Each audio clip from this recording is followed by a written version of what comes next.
अस्सलाम वालेकुम dear student, मैं हूं मोहम्मद तारिक और आज के इस वीडियो लेक्चर में हम लोग बेसिक अलजबरा के कुछ टॉपिक्स के ऊपर बात करेंगे। And that topic is system of linear equation, homogeneous, non homogeneous equation, matrix, Cramer rule और मैट्रिक्स इन्वर्शन मेथड। आज के इस वीडियो लेक्चर में हम लोग इन 4 टॉपिक्स के ऊपर बात करेंगे। तो आइए सबसे पहले बात करते हैं होमोजीनियस इक्वेशन किस टाइप की होती है। An equation of the form ax plus by is equal to 0 where a and b is not equal to 0 is called a homogeneous equation in xy। Dear student, ये देखिए, ये मैंने एक example लिखी है 3x minus 4y is equal to 0। कोई भी ऐसी इक्वेशन जो 0 के इक्वल हो, हम उस इक्वेशन को होमोजीनियस इक्वेशन बोलते हैं। उसके बाद आ गया non homogeneous equation. An equation of the form ax plus by is equal to k where a, b and k is not equal to 0 is called a non homogeneous equation।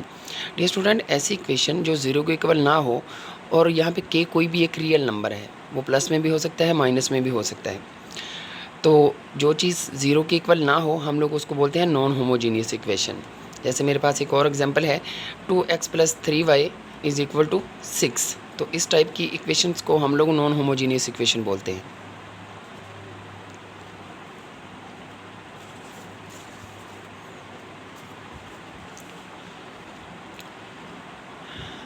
तो आइए अब हम बात करते हैं क्रैमर रूल के ऊपर। Solve the system of linear equation by Cramer rules. Dear student, हम अभी ये देखेंगे कि क्रैमर रूल के में हम लोग क्वेश्चन को किस तरह से सॉल्व करते हैं। ये मेरे पास दो नॉन होमोजीनियस इक्वेशन है, 3x minus 2y is equal to 1 minus 2x plus 3y is equal to 2। अब हमने इन दोनों इक्वेशंस को बाय क्रैमर रूल सॉल्व करके x और y की वैल्यू निकालनी है। तो इसका सलूशन देखते हैं। मेरे पास दो इक्वेशंस हैं, फर्स्ट सेकंड। तो सबसे पहले हम लोग इसको मैट्रिक्स की फॉर्म में लिखेंगे, मैट्रिक्स की फॉर्म में लिखेंगे। तो डियर स्टूडेंट, ये देखिए, जो मैंने पहला मैट्रिक्स बनाया, इसमें क्या किया, पहली दोनों x की वैल्यू 3 और -2, 3 -2, और दूसरी दोनों ये वाली वैल्यू की जो y की वैल्यू है -2 और प्लस का 3, -2 प्लस का 3। और इस वाले मैट्रिक्स में x y लिखना है और इज़ इक्वल टू दूसरी साइड पे क्या है मेरे पास, इक्वल की दूसरी साइड पे 1 और 2। तो इसको भी मैट्रिक्स की फॉर्म में लिखना है। और मैट्रिक्स में हमेशा इस वाले मैट्रिक्स को A का नाम देते हैं और इसको कैपिटल X का, और इस मैट्रिक्स को B का नाम देते हैं। तो हम लोग किस में है, क्रैमर रूल में। तो क्रैमर रूल में हमें 3 चीज़ें चाहिए। एक तो हमें A की वैल्यू चाहिए, और और एक हमें AX चाहिए, और एक AY चाहिए। तो डियर स्टूडेंट, ये मेरे पास है A की वैल्यू, तो मैंने A की वैल्यू लिख दिया। अब हमें चाहिए AX। AX का मतलब है ये जो A वाला मैट्रिक्स है या ये वाला, इसमें क्या करना है, ये दोनों x की वैल्यू नहीं लिखनी। यहाँ पे ये जो b है, ये b, इस b की वैल्यू यहाँ से उठाओ और यहाँ पे पुट कर दो। 3 की जगह 1, -2 की जगह 2। तो जब हम लोग इस a वाले मैट्रिक्स में ये b की वैल्यू रिप्लेस करेंगे x की दोनों वैल्यू की जगह, तो ये हमारे पास मैट्रिक्स कौन सा आ गया, AX। इसी तरह से हमें चाहिए AY। तो ये जो दोनों AY की वैल्यू है, इन दोनों को स्किप करके यहाँ पे अगर हम लोग B की वैल्यू पुट कर दें, तो ये मेरे पास क्या आ गया, AY। डियर स्टूडेंट, मैथमेटिक्स में सबसे पहले हमें ये पता लगाना होता है कि हम लोगों ने फाइंड क्या करना है। तो क्रैमर रूल में हमें x और y की वैल्यू निकालने के लिए ये दो फॉर्मूले चाहिए। देखिए, x इक्वल होता है ax का डिटर्मिनेंट ओवर a का डिटर्मिनेंट, y इक्वल होता है ay का डिटर्मिनेंट ओवर a का डिटर्मिनेंट। तो a का डिटर्मिनेंट हमें x की वैल्यू के लिए भी चाहिए और y की वैल्यू के लिए भी चाहिए, और a x का भी डिटर्मिनेंट चाहिए और a y का भी डिटर्मिनेंट चाहिए।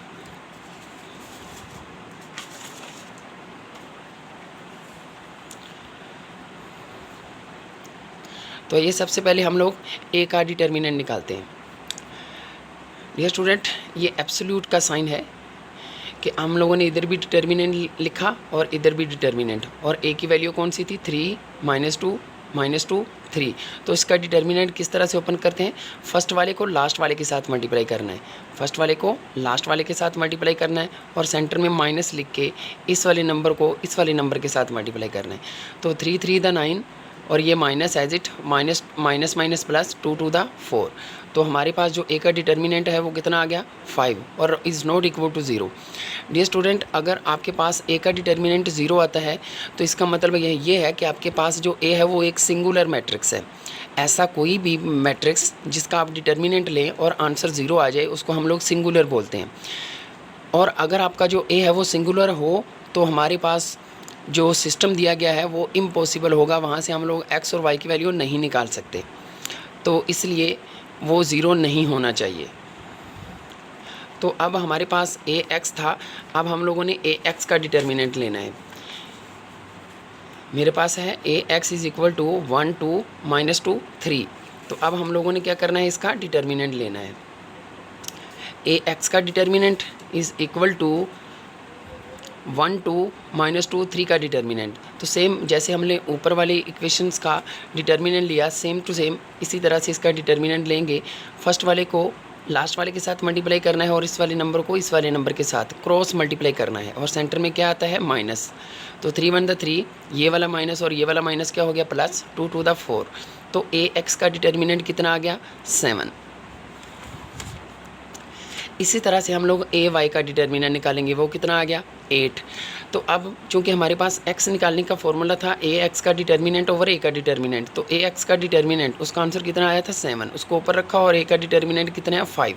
तो इस तरह से x की वैल्यू आ गई।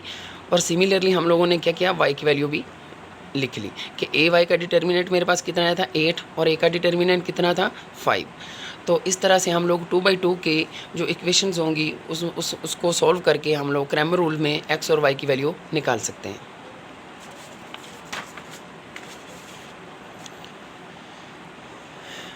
जी, अब बात करते हैं कि अगर 3/3 इक्वेशंस हों, मतलब 3 अननोन हो और 3 ही मेरे पास क्या हो इक्वेशंस हों 1 2 3, और मेरे पास जो अननोन है जिनकी वैल्यू हम लोगों ने निकालनी है वो मेरे पास कितने हैं 1 2 3, x1 है x2 है और x3 है।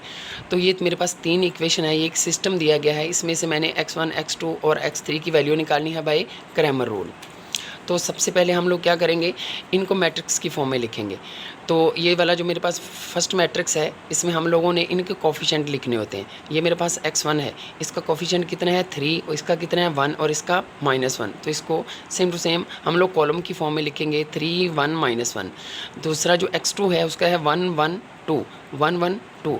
इसी तरह से x3 की वैल्यू लिख ली, और इस वाले मैट्रिक्स में x1 x2 x3 और इज़ इक्वल टू, ये इक्वल की दूसरी साइड पे जो वैल्यूज़ हमें दी गई हैं उसको भी हम लोग क्या करेंगे मैट्रिक्स की फॉर्म में लिख लेंगे, और इसको a का नाम देंगे, इसको x का नाम देंगे और इसको b का नाम देंगे। तो सबसे पहले हम लोग क्या करेंगे, a का डिटर्मिनेंट निकालेंगे। तो a का डिटर्मिनेंट अब हमारे पास क्या है 3/3 का मैट्रिक्स है।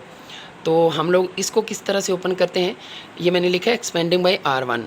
इस पूरे डिटर्मिनेंट में आप किसी भी डियर स्टूडेंट, किसी भी ये रो होती है, ये रो और ये कॉलम, आप पूरे डिटर्मिनेंट को किसी भी कॉलम या रो के लिहाज से आप ओपन कर सकते हैं। मैंने लिखा कि मैं R1 मतलब ये जो रो फर्स्ट दी गई है मैं इसके लिहाज से इसको एक्सपेंड करने लगा हूँ। तो कैसे एक्सपेंड करना है देखते हैं,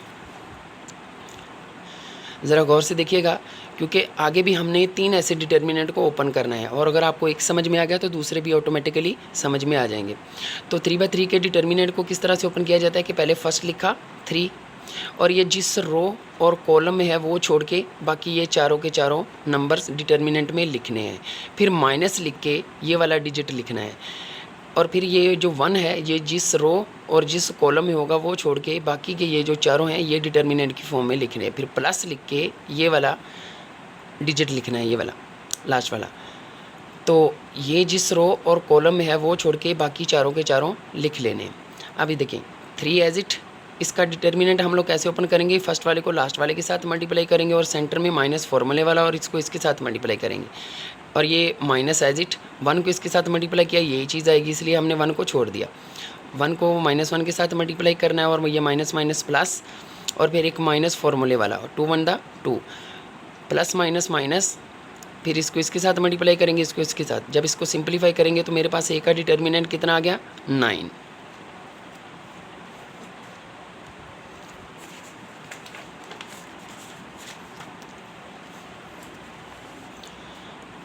तो ये अब हम लोग पहले x1 की वैल्यू निकालते हैं।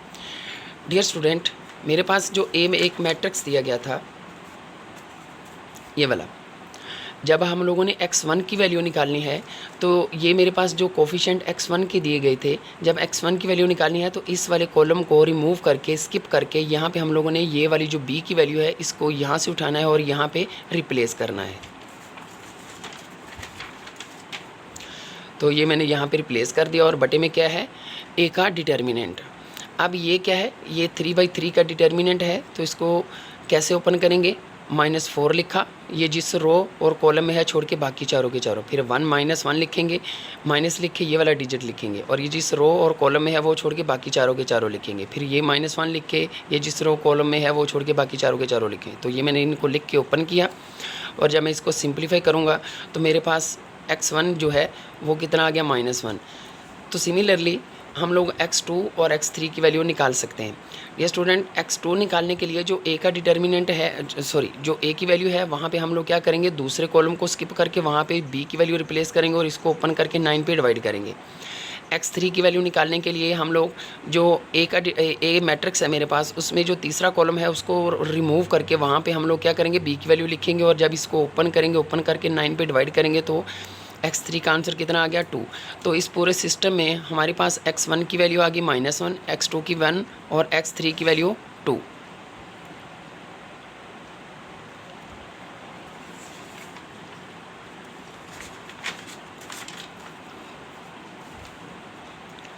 जी, तो लास्ट टाइम हम लोगों ने इससे पहले सिस्टम को क्रैमर रूल से सॉल्व करना सीखा। अब हम लोग देखें इन्वर्शन मेथड क्या है। डियर स्टूडेंट, ये मेरे पास दो इक्वेशन दी गई हैं, इन दोनों इक्वेशंस को मैंने इन्वर्शन मेथड के लिहाज से इसको सॉल्व करना है और इसमें से x और y की वैल्यू निकालनी है। तो सबसे पहले हम लोग इसको मैट्रिक्स की फॉर्म में लिखेंगे कि ये वाला जो मैट्रिक्स है ये कोफिशिएंट ऑफ एक्स वाई है, कि पहले दोनों x की वैल्यू फिर दोनों y की वैल्यू। तो ये मैंने लिख दिया, और इसमें एक्स वाई और इज इक्वल टू b की वैल्यू। अब देखें, हम लोगों ने पहले भी बात की कि मैथमेटिक्स में कोई भी चीज़ निकालनी हो हमें सबसे पहले उसका फॉर्मूले आना चाहिए, क्योंकि फार्मूला होगा तो हम लोग उसके मुताबिक चीज़ें निकालते हैं। तो पहले था क्रैमर रूल, अब है इन्वर्शन मेथड। अब हमें x की वैल्यू चाहिए और ये इस साइड पे a है, जब इस साइड पे लेके आएंगे तो वो ये a इन्वर्स हो गया। जैसे इधर लोग हो, इधर आके एंटी लोग बनता है, तो ये अगर इधर a है तो इधर आके क्या बन गया, a इन्वर्स। तो बेसिकली जो x है वो है स्मॉल xy। तो मुझे x की वैल्यू निकालने के लिए a इन्वर्स को मल्टीप्लाई करना है किसके साथ, b के साथ। तो मुझे पहले सबसे क्या निकालना है, a इन्वर्स। मुझे a इन्वर्स निकालना है, और a इन्वर्स को हम लोग बोलते हैं मल्टीप्लिकेटिव इन्वर्स। तो डियर स्टूडेंट, a इन्वर्स निकालने का फॉर्मूला है adjoint of a over a determinant. तो सबसे पहले हम लोग a डिटर्मिनेंट निकालते हैं। क्यों, अगर a डिटर्मिनेंट हमारे पास 0 हो तो मतलब ये होता है कि a जो है वो एक सिंगुलर मैट्रिक्स है। तो हम लोग क्वेश्चन में लिख देते हैं इम्पॉसिबल, क्योंकि सिंगुलर मैट्रिक्स का जो सोल्यूशन है वो एग्जिस्ट नहीं करता। तो मैंने a का डिटर्मिनेंट लेना है, फर्स्ट वाले को सेकंड वाले के साथ मल्टीप्लाई करना है, सेंटर में माइनस लिख के इस वाले नंबर को इस वाले नंबर के साथ मल्टीप्लाई करना है।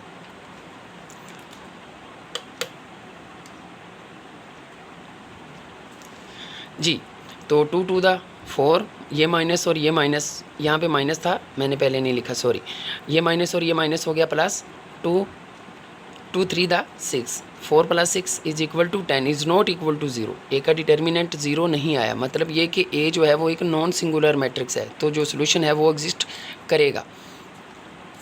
तो ए की वैल्यू निकालने के लिए मुझे दो चीज़ें चाहिए थी, ए एडजॉइंट ऑफ ए चाहिए था और ए डिटर्मिनेंट। मैंने ए डिटर्मिनेंट निकाल लिया है। अब हम लोग ए का एडजॉइंट निकालते हैं।